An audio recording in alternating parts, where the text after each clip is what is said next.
Hello குட்டீஸ், அனைவருக்கும் வணக்கம். அம்மா இன்னைக்கு இந்த வீடியோவில் என்ன பார்க்க போகிறோம் அப்படின்னா, பயிற்சி புத்தகங்களுக்கான விடைகள். 5ஆம் வகுப்பு தமிழ் பயிற்சி புத்தகத்துக்கான விடைகளை நம்ம இந்த வீடியோவில் பார்க்க போகிறோம். அதில் 1 முதல் 5 பயிற்சி தாள்களுக்கான விடையை இந்த ஒரே வீடியோவில் நான் போடுறேன். நீங்கள் அதை படித்து அதை இந்த பயிற்சி தாளை எடுத்து ஃபில் பண்ணணும். ஓகே குட்டீஸ், அங்கே வீடியோக்குள்ளே போகலாம். நம்ம சேனலுக்கு நீங்கள் புதுசுனா நம்ம சேனலை நீங்கள் சப்ஸ்கிரைப் பண்ணணும், லைக் பண்ணணும், ஷேர் பண்ணணும். அப்படியே பக்கத்தில் இருக்கிற பெல்லை கிளிக் பண்ணணும். அப்போ தான் நான் போகிற எல்லா வீடியோஸும் உங்களுக்கு அப்பப்போ கிடைக்கும். ஓகே, இந்த கொரோனா டயத்தில் எல்லோரும் வீட்டில் இருந்து சுகத்தை முதல்ல பார்த்துக்கணும். வீட்டை விட்டு வெளியே அனாவசியமாக போகக்கூடாது. நல்லா சுடு தண்ணியே சூடாக குடிச்சுக்கிறணும். உடம்பை ரொம்ப பார்த்துக்கிறணும். அதே சமயம் படிக்கிறதையும் விடாமல் படிக்கணும், தொடர்ந்து படிக்கணும். அப்போ தான் மறக்காமல் இருக்கும். எழுத்துக்கள் மறந்துடாமல் நல்லா படிக்கணும். செய்தித்தாள் படிக்கணும், புக்கு படிக்கணும், நம்ம பாட புத்தகத்தையும் படிக்கணும். வாங்க வீடியோக்குள்ளே போகலாம்.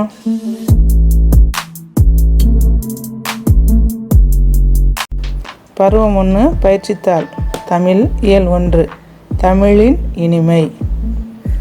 அதில் பயிற்சி பாருங்கள். என்ன களையிடை. களையிடை அப்படிங்கிற அந்த கோடு போட்ட சொல்லுக்கு என்ன பொருளோ அதை எடுத்து எழுத சொல்கிறாங்க. அதுக்கு களையிடை, களை அப்படின்னா அதுக்கு கரும்பு அப்படின்னு அர்த்தம். அடுத்த சொற்களை முறைப்படுத்தி தொடராக்குக. தமிழை என்னுயிர் என்பேன் கண்டீர். அதை நீங்கள் எடுத்து எழுதணும். இது என்னது? தமிழை. அடுத்து என்னுயிர், என்பேன் கண்டீர். அவ்வளோதான். அதை நேரம் எடுத்து எழுதணும்.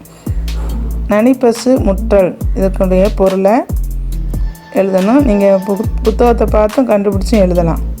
நனிப்பசு அப்படின்னா மிகுதியாக பால் தரும் பசு. முற்றல் அப்படின்னா நன்கு முற்றிய காய். அடுத்தது பாருங்கள். ல ஒலிப்பு சொற்களை தேர்ந்தெடுத்து உரிய கட்டத்திற்குள் எழுதுக. முதல்ல ல. அந்த ல நம்ம நாக்கு முன்பல்லில் அன்னத்தில் ஒட்டணும். இப்போ அது மாதிரி உள்ள வார்த்தைகள் எது அப்படின்னாக்கும், முற்றல், பனி, மலர். இது ரெண்டும் தான் இதுக்கு. அடுத்து 2வதுக்கு என்ன? ல. சுளையும், குளிரென, குளிர் இல. அது ரெண்டையும் எடுத்து எழுதணும். அடுத்து 3வதுக்கு ழன்னு சொல்லும்போது நாக்கை மடித்து சொல்லணும். அப்போ அதுக்கு களை இடை, பொழியும், பொழியும். அதை எடுத்து எழுதணும். அடுத்து தமிழை நீ விரும்புவதற்கான காரணங்கள் 2 எழுது. தமிழ் நமக்கு மூத்த மொழி, தமிழ் இனிமையான மொழி. அதுபோல் உங்களுக்கு எது வேணாலும் பாரதிதாசன் தமிழை எதுக்கெல்லாம் ஒப்பிட்டிருக்காரோ அதுபோல் நீங்களும் கூட எதாவது ஒரு சென்டென்ஸை நீங்களாம் சொந்தமாக உருவாக்கலாம். தமிழ் எனக்கு அமுதம் போன்றது, எனவே எனக்கு தமிழை எனக்கு பிடிக்கும், அப்படி எழுதலாம். அடுத்து பாருங்கள். படத்தை பார்த்து தொடர்கள் 2 எழுது. அதில் ஒரு சீனரிஸ் கொடுத்துருக்காங்க. விலங்குகள், பறவைகள்லாம் இருக்கிற மாதிரி, மரங்கள்லாம் இருக்கிற மாதிரி இருக்குது. அப்போ நீங்கள் எழுதணும். பனி மூடிய உயர்ந்த மலைகள் எழுதலாம். பசுமை நிறைந்த புல்வெளிகள் எழுதலாம். அடுத்து பூத்து குலுங்கும் மரங்கள். அதுபோல் நீங்கள் தொடர எழுதலாம். அடுத்து சொற்களை இணைத்து சொற்றொடரை உருவாக்குக. அந்த கட்டத்தில் இருக்கிறத தமிழின் செழுமை, தமிழின் புதுமை, தமிழின் இனிமை, தமிழின் அருமை, இதே போல் சேர்த்து எழுதணும். அவ்வளோதான் குட்டீஸ். அடுத்து 2வது பயிற்சித்தாளுக்கு போகலாம்.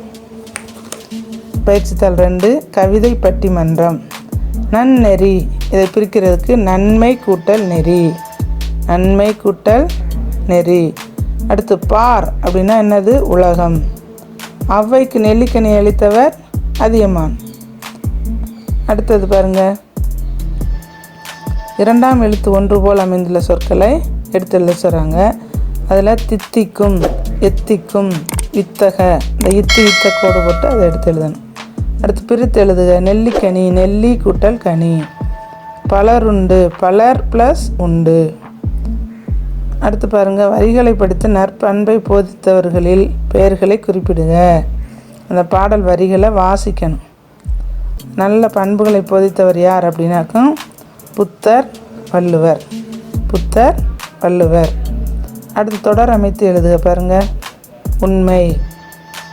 நீங்களாம் சொந்தமாக எழுதணும். நான் சொல்கிறேன், நீங்கள் உங்களுக்கு பிடிச்சதையும் கூட நீங்கள் எழுதலாம். நான் எப்பொழுதும் உண்மையே பேசுவேன் இதெல்லாம். அடுத்து தீர்ப்பு. பட்டிமன்றத்தில் தீர்ப்பு வழங்குபவர் நடுவரே ஆவார். அடுத்து பயிற்சித்தாள் 3. மரபு சொற்கள். அந்த படம் கொடுத்துருக்காங்க. கோடிட்ட இடங்களை சரியான இலை மரபு சொல்லால் நிரப்புக.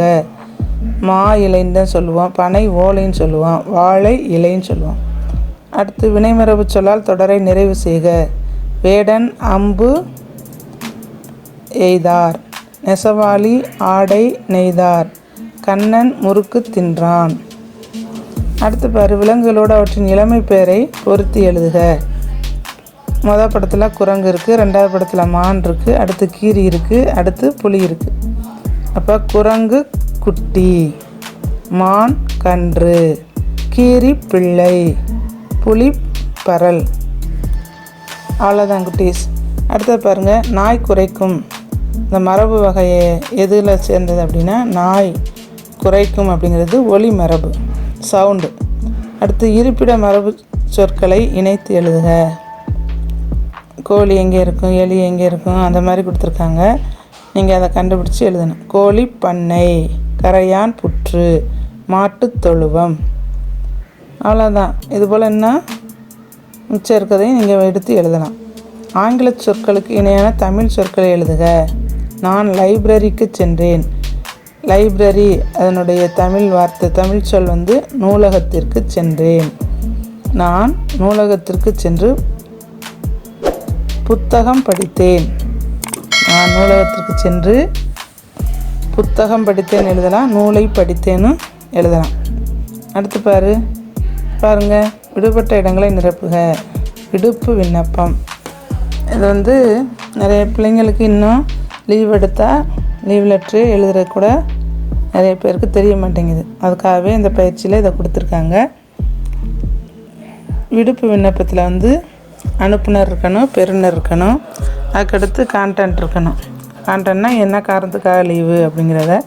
அடுத்து கீழ்ப்படிதலில் போட்டுறணும்.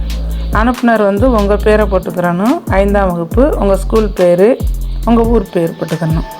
இப்போ இங்கே எடுத்துக்காட்டுக்கு நான் குமார் அப்படின்னு பேர் கொடுத்துருக்கேன். நீங்கள் உங்கள் பேரை எழுதணும், 5ஆம் வகுப்பு எந்த பிரிவோ அதை எழுதணும், உங்கள் ஸ்கூல் பேரை நீங்கள் எழுதணும். அடுத்து எந்த ஊரோ, மதுரைனா மதுரை, திருச்சினா திருச்சி. அடுத்து பெறுநர் போட்டு வகுப்பு ஆசிரியர், 5ஆம் வகுப்பு, அந்த பள்ளியினுடைய பெயர், ஊர் பேர். அதுக்கடுத்து மதிப்பிற்குரிய ஐயா, ஜென்ஸ் வாத்தியார்னா ஐயான்னு போடணும், லேடிஸ் டீச்சர்னா அம்மான்னு போடணும். எனக்கு உடல்நிலை சரியில்லாத காரணத்தால்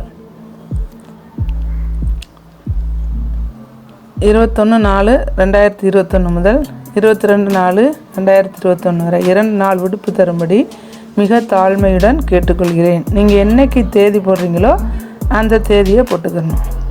அடுத்து கீழே நாள் போட்டு எந்த தேதியில் லெட்ரு எழுதுறீங்களோ அந்த லெட்ரு தேதி எழுதணும். இடம்ங்கிற இடத்துல மதுரைன்னு போடணும். பயிற்சித்தாள் 4. பாகு கூட்டல் இடை, இதை சேர்த்து எழுத கிடைக்கும் சொல் பாகிடை. பாகிடை அப்படின்னு போடணும். அடுத்து உரைப்பகுதியை படித்து தேவையான இடங்களில் நிறுத்தற் குறியிடுக. இந்த பாக்ஸில் கொடுத்துருக்க குறிகளையெல்லாம் முதல்ல பார்க்கணும். கார்புள்ளி, முற்றுப்புள்ளி, கேள்விக்குறி அல்லது வினாக்குறி, ஆச்சரியக்குறி, அடுத்து முப்புள்ளி, அரைப்புள்ளி, இதெல்லாம் இங்கே இருக்குது. கீழே உள்ள சென்டென்ஸை பாருங்கள். பறவைகள், அந்த இடத்துல கமா போடணும். இறக்கைகளை படபடவென அடித்து கொண்டு, அங்கேயும் கமா போடணும். கமா அப்படின்னா கார்புள்ளி. எங்கும் அங்கும் பறந்தன, ஃபுல் ஸ்டாப், முற்றுப்புள்ளி வைக்கணும். யானை பிளிரியது, அரைப்புள்ளி. ஆந்தை அலறியது, அரைப்புள்ளி. கீரி பிள்ளையும் செடிகளின் மறைவிலிருந்து ஓடியது. அரைப்புள்ளி மயில் அகவியது. அரைப்புள்ளி பாம்பும் கமாப்படணும் தன் புற்றிலிருந்து வெளியே வந்து சீறியது.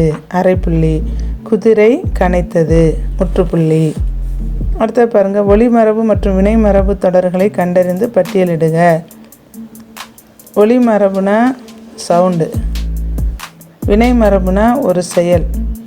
இப்போ ஒளிமரபு அப்படின்னா கத்துறது, குறைக்கிறது, அந்த மாதிரி வரும். அப்போ அதெல்லாம் எடுத்து எழுதணும். அதை ஒளிமரபு முதல்ல சொல்கிறேன், நீங்கள் எடுத்து எழுதிக்கணும். ஆடு கத்தும், ஆந்தை அலறும், நாய் குரைக்கும், மயில் அகவும், யானை பிளிரும். இதெல்லாம் ஒளிமரபு தொடர். அடுத்து வினைமரபு தொடர் எது அப்படின்னா கூடை முடைந்தார், ஆடை நெய்தார், சுவர் எழுப்பினார், பால் பருகினான், நீர் குடித்தான். இதெல்லாம் வினைமரபு தொடர். ஏன்னா வினைனா செயல், ஒரு வேலை. சரியா?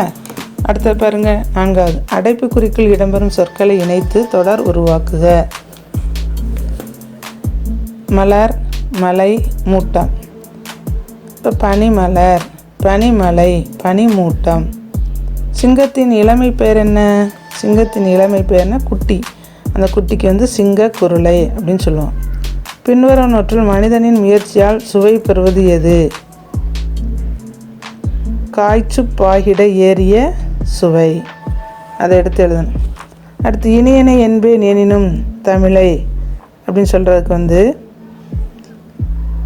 பாரதிதாசன் தமிழை பாலை விட சுவையானது, தென்னை மரத்தில் இருந்து கிடைக்கும் இளநீரை விட சுவையானது, தேனை விட சுவையானது அப்படின்னு தமிழை பல இதுக்கு ஒப்பிடுறாரு.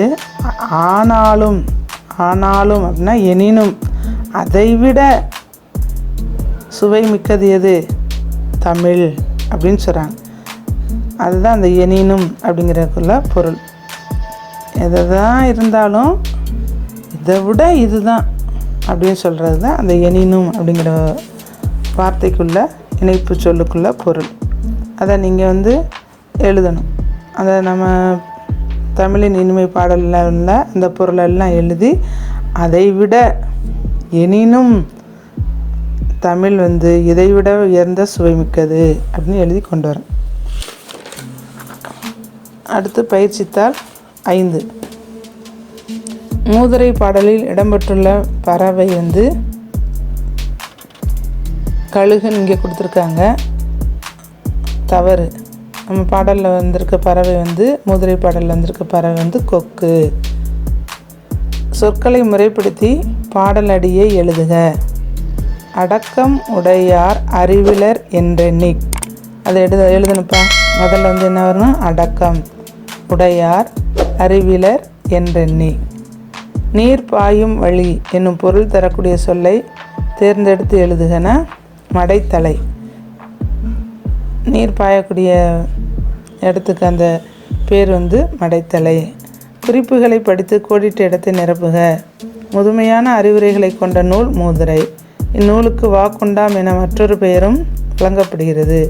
வாக்குண்டாம் என அழைக்கப்படும் நூல் மூதுரை. அடுத்த கட்டங்களில் உள்ள சொற்களை கண்டறிந்து எழுத சொல்கிறாங்க. அடக்கம், அறிவிலர், பணிவு, ஆறு, உருமீன், இந்த மாதிரி உள்ள வார்த்தைகளை கட்டம் போட்டு என்ன செய்யணும்? எடுத்து எழுதணும். அடுத்தது பொருத்தமான சொல்லால் நிரப்புக. பெரியவர்களிடம் பணிவுடன், பணிவுடன்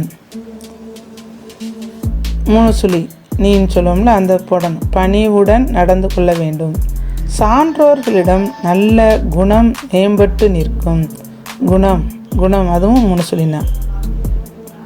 காலம் வரும் வரை பொறுமையாக இருக்க வேண்டும். ஏன்? காலம் வரும் வரை பொறுமையாக இருக்க வேண்டும். ஏன் அப்படின்னா பொறுத்தார் பூமி ஆழ்வார் அப்படின்னு சொல்லுவாங்க. பொறுமையுடன் இருந்தோம்னா, பொறுமையுடன் இருந்தால் நாம் எதையும் சாதிக்கலாம்.